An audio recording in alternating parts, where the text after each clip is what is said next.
Bienvenue à l'actualité du jour, mesdames et messieurs, pour ce vendredi. Au sommaire, des combats opposent Live 123 au FARDC appuyé par le Ouazalendo en Toto et Maroudi dans les territoires de Mwenga où le mouvement a pris le contrôle de la colline de Maroudi. Le deuxième vice-président du Sénat, Modeste Bahati-Lukwebo, fait objet d'une motion de défiance lancée par le sénateur Dani Kabongo qui lui reproche ses déclarations contre la révision de la Constitution. C'est tout pour les sommaires.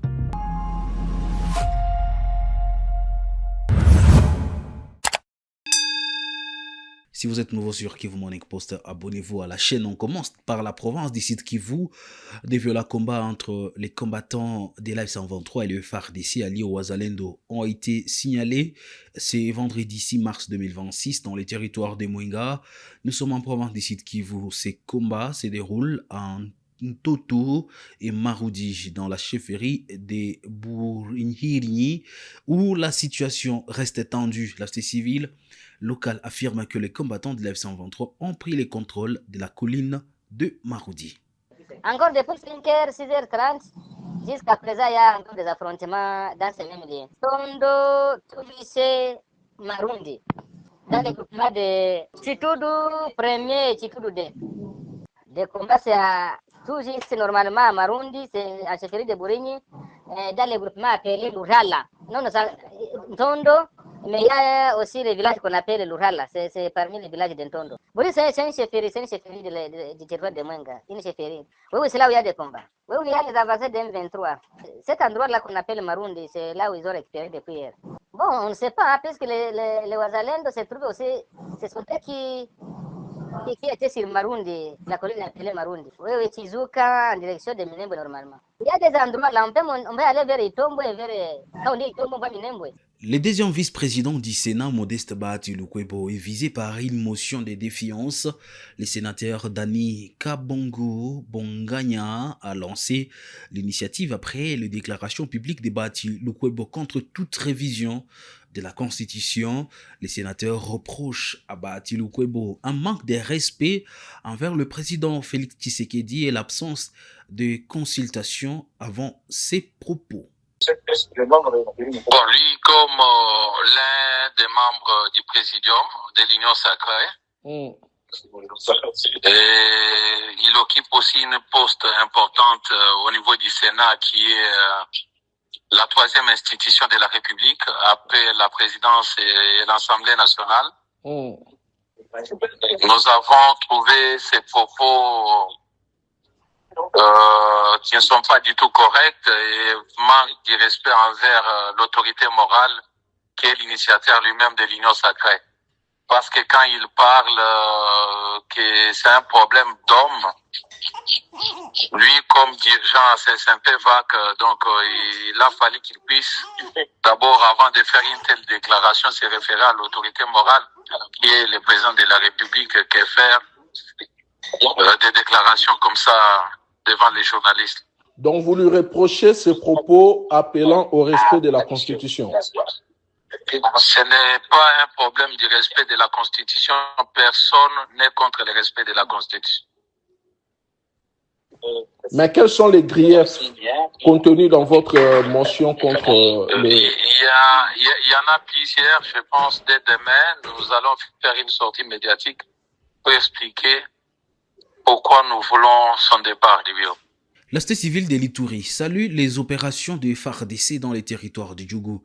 Les militaires ont découvert une importante cache d'armes attribuée au groupe rebelle CRP dans un site minier. La société civile encourage le FARDC à poursuivre les opérations contre les groupes armés et appelle la population à collaborer avec les forces de sécurité.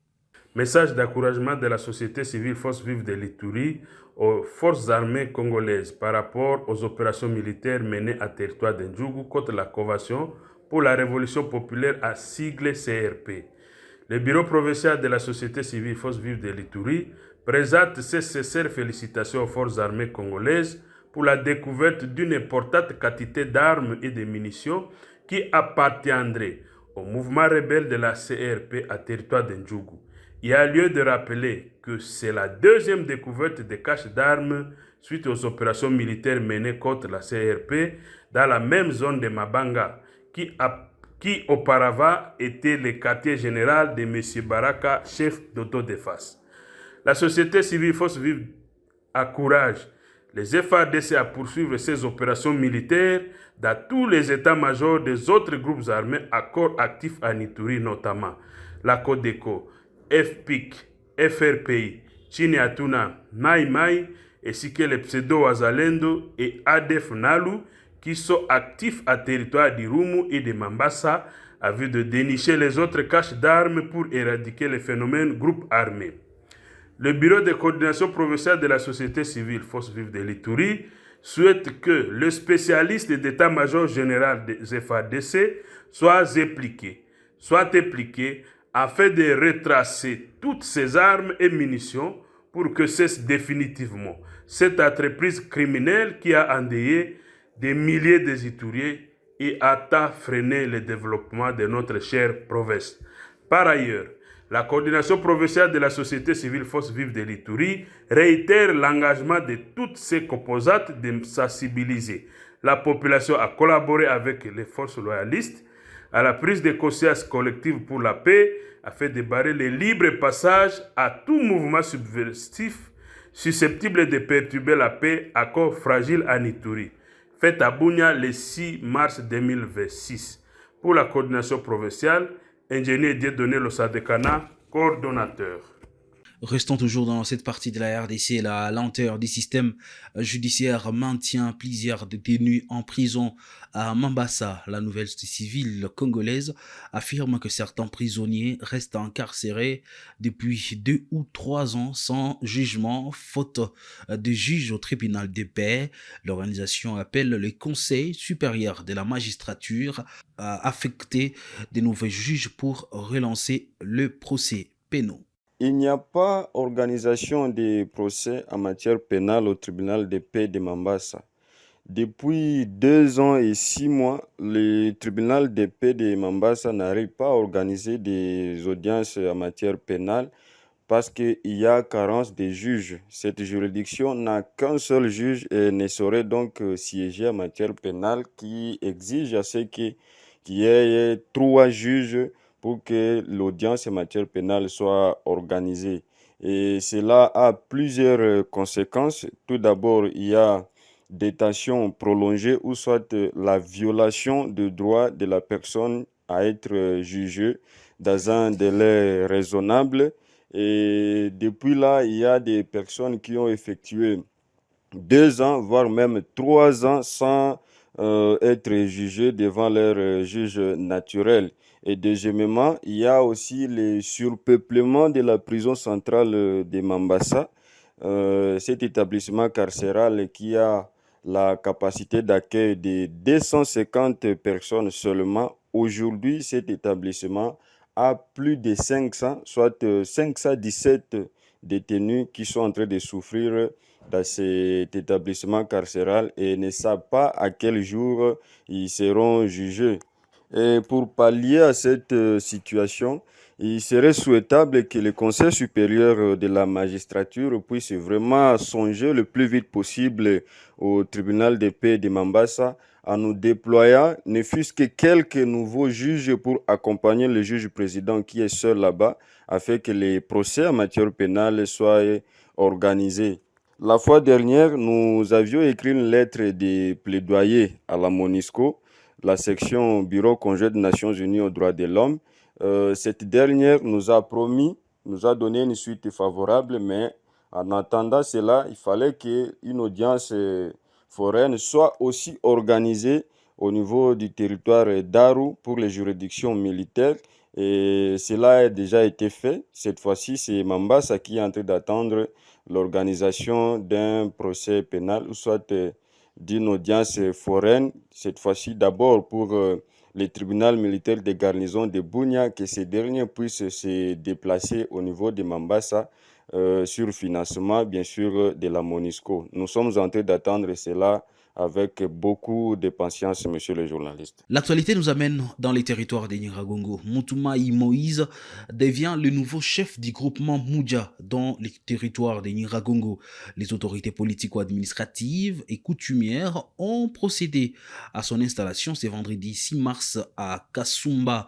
L'administrateur du territoire appelle la population à soutenir la nouvelle autorité pour renforcer la sécurité, l'unité et le développement local.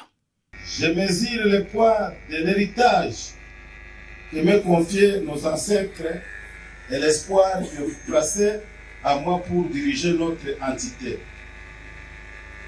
Permettez-moi, avant toute chose, de remercier Dieu et le Tout-Puissant, le maître d'État et de circonstances, qui a permis que cette grande cérémonie consacrée à mon investiture en qualité de chef de groupement Moudja puisse se tenir aujourd'hui. Son Excellence, Monsieur le gouverneur de province, Monsieur l'administrateur du territoire, Sa Majesté les membres de la chefferie de Bukumu, sous votre leadership éclairé, je vous promets de gérer et administrer le groupement Moudja avec abnégation en me focalisant sur les axes prioritaires ci-après. 1. La sécurité et le métier de l'ordre public sur toute l'étendue de mon groupement. 2. L'unité et la cohésion sociale entre mes administrés. 3. La gouvernance de proximité consista à travailler de concert avec les chefs de village, les descentes sur terrain pour palper du doigt les réels problèmes de ma population et de résoudre si ces problèmes relèvent de ma compétence. 4. Prévenir la lutte contre les conflits fonciers. 5. La salubrité publique et les travaux communautaires à impact visible. 6. Le respect et la valorisation de l'autorité coutumière, etc. Les responsabilités que vous venez de me confier sont à la fois nobles. Elles sont nobles parce qu'elles visent à gérer une entité déconcentrée, à gérer mes frères et sœurs et à trouver au quotidien des solutions. Le chef de la police de Kolwezi affirme que tous les présumés cas de disparition des sexes se sont révélés faux. Après vérification, il appelle la population au calme et met en garde contre les accusations sans fondement et la justice populaire. Puisque mon makai yote tunapata ku bureau. Oh, huyo alinigusa sexe napotea. Quand on vérifie sexe iko. Bon, nous étant que pouvoir public, nous étant que l'État, atutemifie na barimer na buloji. Population naomba kujitranquiliser parce que jana mtu marikuwa victime baitafuta kumulenshe. Mwile prétendit sexe napotea. Ule mwenye aricrié au effort, c'est à la fin qui s'est excusé. Analomba pardon. Kama kuko ka, population comme d'habitude tunailombaka ite polisi. Justice populaire apana ite. Après 3 mois de fermeture, la pêche reprend dans la province du Lualaba. Le ministre provincial de la pêche et de l'élevage, Jean-Pierre Kalenga, appelle les pêcheurs à une exploitation responsable pour préserver leurs ressources halieutiques. Reportage.